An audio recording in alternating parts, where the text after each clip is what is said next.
ಸಭಾಪತಿಗಳೇ, ಚುಕ್ಕೆ ಗುರುತಿನ ಪ್ರಶ್ನೆ 116 ಮಾನ್ಯ ಗ್ರಾಮೀಣಾಭಿವೃದ್ಧಿ ಮತ್ತು ಪಂಚಾಯತ್ ರಾಜ್ ಸಚಿವರಿಗೆ ಕೇಳಲಿಕ್ಕೆ ಬಯಸ್ತೇನೆ. ಉತ್ತರ ಒದಗಿಸಲಾಗಿದೆ. ಮಾನ್ಯ ಸಭಾಪತಿಗಳೇ, ನನ್ನ ಪ್ರಶ್ನೆ ಇಡೀ ರಾಜ್ಯದ ಸಾರ್ವಜನಿಕ ಮಹತ್ವದ ಪ್ರಶ್ನೆ. ಅದರಲ್ಲಿ ಜಲ್ ಜೀವನ್ ಮಿಷನ್ ಸಂಬಂಧಪಟ್ಟಂತೆ ರಾಜ್ಯದಲ್ಲಿ ಯೋಜನೆ ಪ್ರಾರಂಭ ಆಗಿದ್ದು ಯಾವಾಗ ಅಂತ ಹೇಳಿದ್ದೀನಿ, ಅವ್ರಿಗೆ ಕೊಟ್ಟಿದ್ದಾರೆ. ಎಷ್ಟು ಮೊತ್ತ ರಾಜ್ಯದಿಂದ ಕೇಂದ್ರದಿಂದ ಅಂತ ಹೇಳಿದ್ದೀನಿ, ಉತ್ತರ ಕೊಟ್ಟಿದ್ದಾರೆ. ಆದರೆ ಇದರೊಳಗಡೆ ನಮಗೆ ಇವ್ರು ಕೊಟ್ಟಿರೋ ಉತ್ತರದಲ್ಲಿ ನನಗೇನು ಸಂಶಯ ಇಲ್ಲ. ಆದರೆ ನೀವೇನು ಹೇಳಿದಿರಿ, 26,592 ಗ್ರಾಮಗಳು ರಾಜ್ಯದಲ್ಲಿರೋದು. ಒಟ್ಟು ಕಾಮಗಾರಿ ಪೂರ್ಣಗೊಳಿಸಿ ನೀರು ಪೂರೈಸುತ್ತಿರುವ ಗ್ರಾಮಗಳ ಸಂಖ್ಯೆ 4,675. ಇನ್ನು 21,917 ಗ್ರಾಮಗಳಿಗೆ ಕಾಮಗಾರಿ ಪೂರೈಸಿ ನೀರು ಪೂರೈಸೋದಕ್ಕೆ ಬಾಕಿ ಇರೋದು. ಅದೇ ಕಾಮಗಾರಿಗಳು ಮತ್ತು ನೀವು ಹಣ ಕೊಟ್ಟಿರೋದು 32,377 ಕೋಟಿ ರೂಪಾಯಿನಲ್ಲಿ 29,896 ಕೋಟಿ ರೂಪಾಯಿ ಈಗಾಗಲೇ ಖರ್ಚು ಮಾಡಿಬಿಟ್ಟಿದ್ದೀರಿ. ಎಕ್ಸಿಕ್ಯೂಟ್ ಆಗಿರುವ ಪರ್ಸೆಂಟೇಜು ಮತ್ತು ಖರ್ಚು ಮಾಡಿರೋ ಪರ್ಸೆಂಟೇಜಿಗೆ ಭಾಳ ಅಗಾಧವಾದ ಅಂತರ ಇದೆ. ನನ್ನ ಅನುಭವ ಗ್ರಾಮಗಳಲ್ಲಿ ಏನು ಅಂದರೆ, ಗುಣಮಟ್ಟದ ಕಾಮಗಾರಿ ಆಗಿಲ್ಲ. ಪೈಪ್ಲೈನ್ ಹಾಕಿದ್ದಾರೆ, ಯಾವುದು ಸುಲಭದಲ್ಲಿ ಕೆಲಸ ಮಾಡೋಕ್ಕೆ ಸಾಧ್ಯ ಅದನ್ನು ಮಾಡಿದ್ದಾರೆ. ಕಮಿಷನಿಂಗ್ ಮಾಡಿಲ್ಲ. ಪೈಪ್ಲೈನ್ ಹಾಕಿದರೆ ಎಸ್ಕಾಮ್ಗಳಿಂದ ಕನೆಕ್ಷನ್ ಕೊಟ್ಟಿಲ್ಲ, ವಿದ್ಯುತ್ ಸಂಪರ್ಕ ಮಾಡಿಲ್ಲ. ವಿದ್ಯುತ್ ಸಂಪರ್ಕನೂ ಮಾಡಿದರೆ ವಾಟರ್ ಸೋರ್ಸ್ನೇ ಐಡೆಂಟಿಫೈ ಮಾಡಿಲ್ಲ. ಸೋರ್ಸ್ನ ಈಗ ಐಡೆಂಟಿಫೈ ಮಾಡ್ತಾ ಇದ್ದಾರೆ. ಅದು ರೆಸ್ಟೋರೇಷನ್ನು, CC ರೋಡ್ಗಳನ್ನು ಕಟ್ ಮಾಡಿದ್ದಾರೆ, ರೆಸ್ಟೋರೇಷನ್ ಮಾಡಿಲ್ಲ. ಕೆಲವು ಕಡೆ ರೆಸ್ಟೋರೇಷನ್ ಮಾಡಿರೋದು ಕೂಡ ಮತ್ತೆ ಗುಂಡಿ ಬಿದ್ದಿದ್ದಾವೆ. ಯಾವುದು ಸುಲಭದಲ್ಲಿ ಬಿಲ್ ಮಾಡೋಕ್ಕಾಗುತ್ತೆ ಆ ರೀತಿ ಬಿಲ್ ಮಾಡುವಂಥ ಕೆಲಸ ಆಗಿದೆ. ನೀವು ಬೇಕಿದ್ರೆ ಯಾವುದಾದ್ರು ಒಂದು ಜಿಲ್ಲೆ, ಚಿಕ್ಕಮಗಳೂರು ಜಿಲ್ಲೆನೇ ಒಂದು ಮಾದರಿಯಾಗಿ ತಗೊಂಡು ಸೋಷಿಯಲ್ ಆಡಿಟ್ ಮಾಡಿ, ಗ್ರಾಮಗಳ ಆಡಿಟ್ ಮಾಡಿಸಿ. ಆಗ ಇದರ ಸತ್ಯ ಅರ್ಥ ಆಗುತ್ತೆ. ಯಾವ ಉದ್ದೇಶದಿಂದ ಜಲ್ ಜೀವನ್ ಮಿಷನ್ ಯೋಜನೆಯನ್ನು ಕೇಂದ್ರ ಮತ್ತು ರಾಜ್ಯ ಸರ್ಕಾರಗಳು ಅನುಷ್ಠಾನಕ್ಕೆ ತಂದವೋ ಆ ಉದ್ದೇಶದ ಸಫಲತೆ ಆಗಿಲ್ಲ ಅನ್ನೋದು ಅನುಭವಕ್ಕೆ ಬರುತ್ತೆ.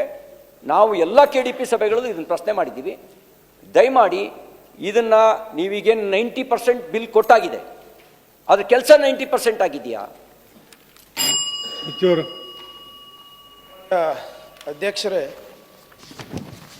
ಹಿರಿಯ ಸದಸ್ಯರು ಹೇಳ್ದಂಗೆ ಇದು ಒಂದು ಕೇಂದ್ರ ಸರ್ಕಾರಕ್ಕೆ ಇರ್ಬೋದು, ರಾಜ್ಯ ಸರ್ಕಾರಕ್ಕೆ ಇರ್ಬೋದು ಮಹತ್ವಾಕಾಂಕ್ಷಿ ಯೋಜನೆಯಾಗಿದೆ. ಯಾಕಂದರೆ ಇದರಲ್ಲಿ ಒಂದು ಕುಡಿಯೋ ನೀರಿಂದು ಪ್ರಾಜೆಕ್ಟ್ ಇದು.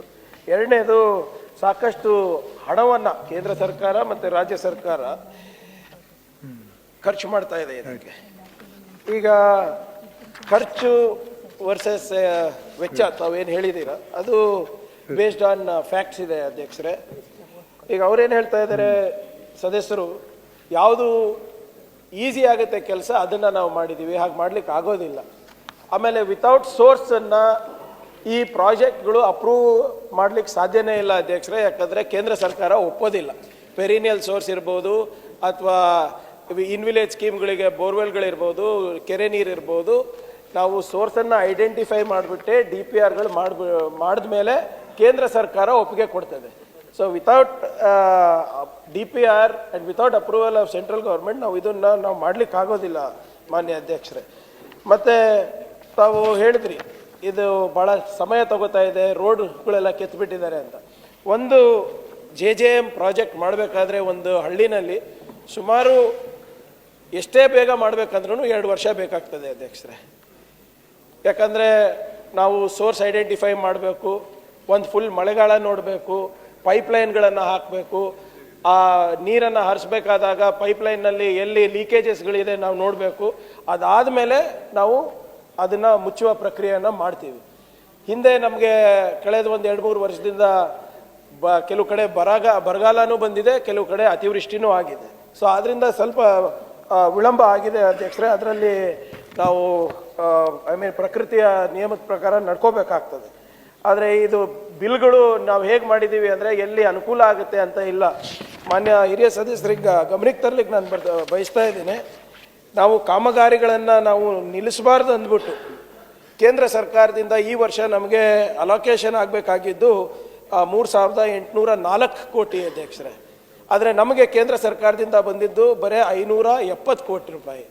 ನಾವು ಅವ್ರಿಗೆ ಮನವಿ ಮಾಡಿಕೊಂಡಾಗ ಈ ವರ್ಷ ನಮ್ಮ ಹತ್ರ ದುಡ್ಡಿಲ್ಲ, ತಾವು ಭರಿಸ್ರಿ, ಅದಾದಮೇಲೆ ನಾವು ಕೊಡ್ತೀವಿ ಅಂದಾಗ ನಾವು ಕೆಲಸ ನಿಲ್ಲಬಾರ್ದು, ಅದಕ್ಕೋಸ್ಕರ ನಾವು ನಮ್ಮ ರಾಜ್ಯದ ಬೊಗಸೆಯಿಂದ ನಾವು ಅದನ್ನು ತುಂಬಿದ್ದೀವಿ ಅಧ್ಯಕ್ಷರೇ.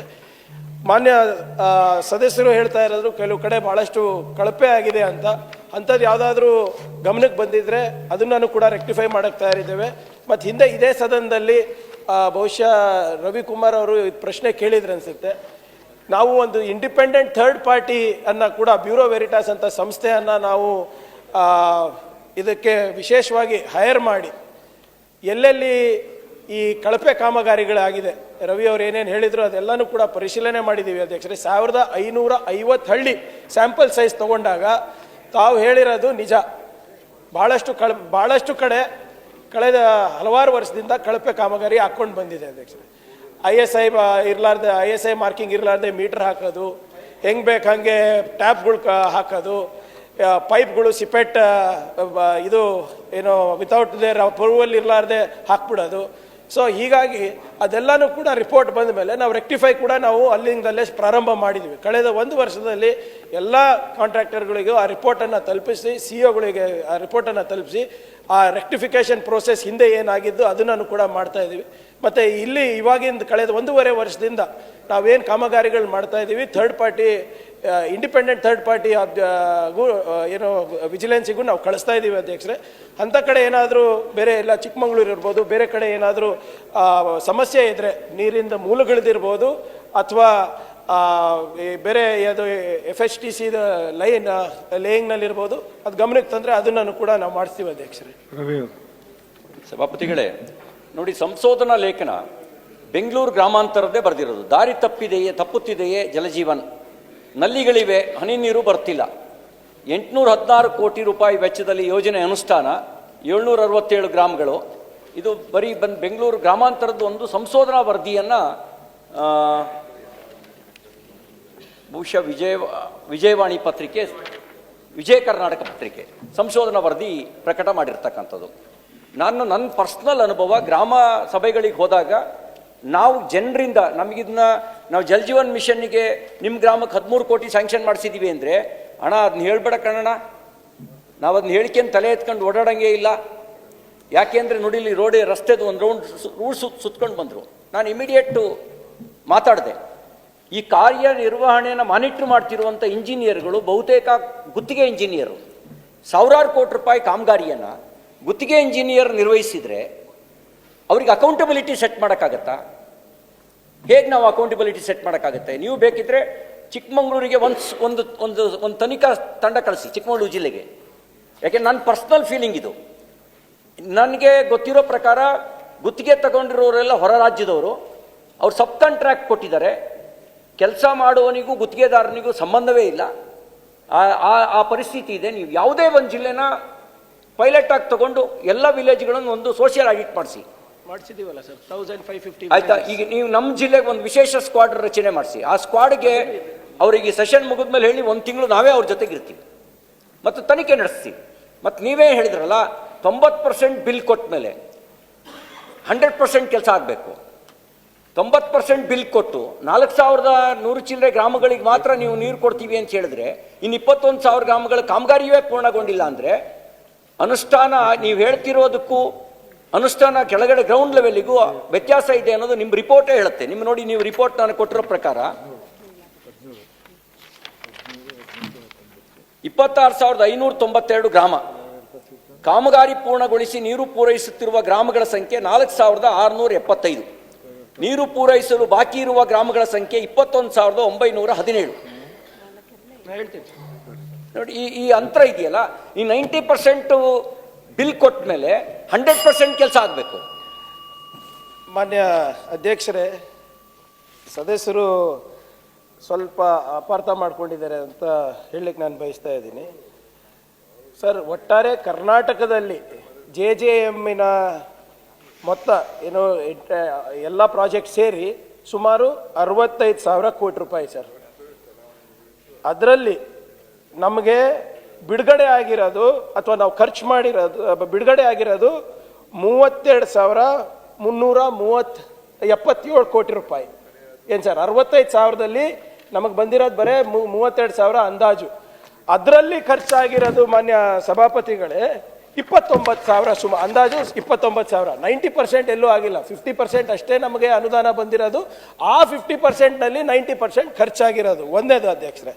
ಮತ್ತು ವಿಶೇಷವಾಗಿ ಏನು ತಾವು ಇದರ ಚಿಕ್ಕಮಗಳೂರು ಬಗ್ಗೆ ಆದ್ರೂ ಆ ಲೆಕ್ಕದಲ್ಲಾದ್ರೂ 50% ಗ್ರಾಮಗಳಾದ್ರೂ ಕೆಲಸ ಆಗ್ಬೇಕಲ್ಲ. 26,000 ಗ್ರಾಮಗಳಲ್ಲಿ ಆಗಿದೆ ಎಕ್ಸಿಕ್ಯೂಷನ್ ಸ್ವಲ್ಪ ದಯವಿಟ್ಟು ನನಗೆ ಒಂದು ನಿಮಿಷ ಅವಕಾಶ ಮಾಡಿಕೊಡಿ.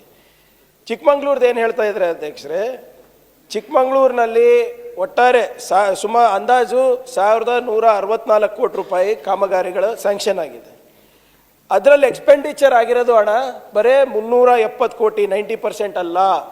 ಫಿಸಿಕಲ್ ಪ್ರೋಗ್ರೆಸ್ಸು 40% ಆಗಿರೋದು, ಫೈನಾನ್ಷಿಯಲ್ ಪ್ರೋಗ್ರೆಸ್ಸು 31% ಆಗಿರೋದು.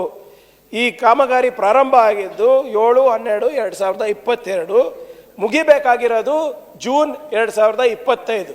ಹಿಂದಿನ ನಾನು ಹೇಳ್ದಂಗೆ ಸ್ವಲ್ಪ ಬರಗಾಲ ಇರೋದ್ರಿಂದ ನಾವು ಎಕ್ಸ್ಟೆನ್ಷನ್ ಕೇಳಿದ್ವಿ ಕೇಂದ್ರ ಸರ್ಕಾರಕ್ಕೆ. Mostly likely completion of date of Chikkamagaluru project is 6/6/2026. ಆಮೇಲೆ ಇನ್ನೊಂದು ಸಮಸ್ಯೆ ಏನಾಗಿದೆ ತಾವು ಹೇಳ್ದಂಗೆ ಸೋರ್ಸ್ದು. ಜಾಕ್ವೆಲ್ಲು ನಾವು ಅಪ್ಸ್ಟ್ರೀಮ್ನಲ್ಲಿ ಹಾಕಿದ್ವಿ, ಈಗ ಅವರು ಡೌನ್ ಸ್ಟ್ರೀಮ್ನಲ್ಲಿ ಕೇಳ್ತಾ ಇದ್ದಾರೆ. ಅದು ಟೆಕ್ನಿಕಲ್ ಇವ್ಯಾಲ್ಯೂಯೇಷನ್ಗೆ ಹೋಗಿದೆ. ನಮ್ಮ ಪ್ರಕಾರ ಅಪ್ಸ್ಟ್ರೀಮ್ನಲ್ಲಿ ಇದ್ದರೆ ಬೆಟರ್ ಅಂತ ನಾವು ಹೇಳ್ತಾ ಇದ್ವಿ. ಆದರೆ ಕೆಲವು ತಜ್ಞರು ಅದನ್ನು ಶಿಫ್ಟ್ ಮಾಡಿದ್ರೆ ಒಳ್ಳೆಯದು ಅಂತ ಹೇಳ್ತಾ ಇದ್ದಾರೆ. ಅದ್ರ ಬಿಟ್ಟರೆ ಬೇರೆ ಯಾವುದೂ ಕೂಡ ಕಳಪೆ ಆಗಲಿ ಅಥವಾ ಇಲ್ಲಿ ನಾವು ಬರೀ ಹೆಚ್ಚು ದುಡ್ಡು ಕೊಟ್ಟಿದ್ದೀವಿ ಅಂತ ಇಲ್ಲ ಅಧ್ಯಕ್ಷರೇ.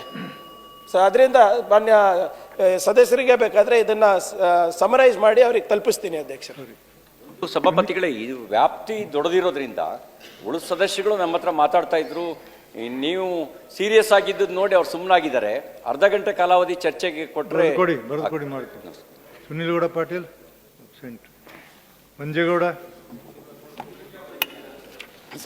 ಮನೆ ಸಭಾಪತಿಗಳೇ, ನನ್ನ ಚುಕ್ಕಿ ಗುರುತಿನ ಪ್ರಶ್ನೆ 619 ಸಮಾಜ ಕಲ್ಯಾಣ ಸಚಿವರಲ್ಲಿ ಕೇಳಬಯಸ್ತೇನೆ. ಉತ್ತರವನ್ನು ಒದಗಿಸಲಾಗಿದೆ. ಮನೆ ಸಭಾಪತಿಗಳೇ ಉತ್ತರವನ್ನು ಕೊಟ್ಟಿದ್ದಾರೆ.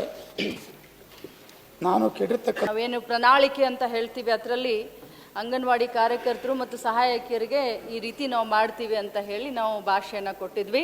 ಇದು ಸಿದ್ದರಾಮಯ್ಯನವರ ಸರ್ಕಾರ ಕೊಟ್ಟ ಭಾಷೆಯನ್ನು ಖಂಡಿತವಾಗ್ಲೂ ಉಳಿಸ್ಕೊಳ್ಳುತ್ತೆ. ತಮ್ಮ ಗಮನಕ್ಕೆ ತರಲಿಕ್ಕೆ ಬಯಸ್ತೇನೆ ಸಭಾಪತಿಗಳೇ, 2017ರಲ್ಲಿ ಅವತ್ತಿನ ಇಂದಿನ ಮುಖ್ಯಮಂತ್ರಿಗಳೇ ಆವತ್ತು ಮುಖ್ಯಮಂತ್ರಿಗಳಾಗಿತ್ತು ಸಿದ್ದರಾಮಯ್ಯ ಸಾಹೇಬ್.